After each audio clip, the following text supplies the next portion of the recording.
Hey guys, thanks for tuning in to the Stain and Seal Show. I appreciate you watching this clip. I think you're gonna love it. Here it goes. Number one, raised grain. The problem of raised grain is most severe on the pith side of flat-grained boards because of the orientation of late wood and early wood. During planing, the boards are pressed into the surface and crush the early wood bands beneath them. When the boards are exposed to weather, particularly cyclic moisture conditions, the crushed early wood absorbs moisture and rebounds, pushing the late wood band upward and resulting in raised grain. If the paint film is brittle or too thin, the film will crack. Single coats of oil-based finishes on flat-grained siding are particularly vulnerable to this type of failure. In vertical grained wood, the early wood, late wood bands are perpendicular to the surface because of this orientation.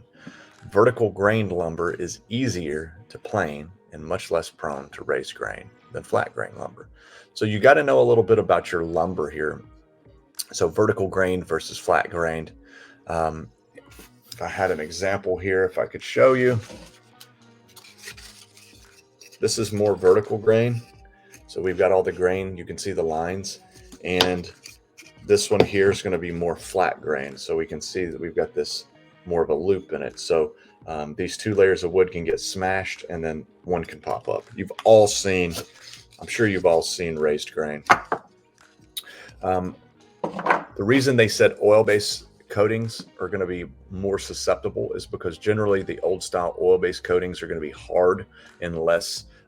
These are film forming oil-based finishes. They're going to be more hard, where water-based or latex would be more, would move with the lumber more. So you're probably going to see more of that in the old style oil-based coatings.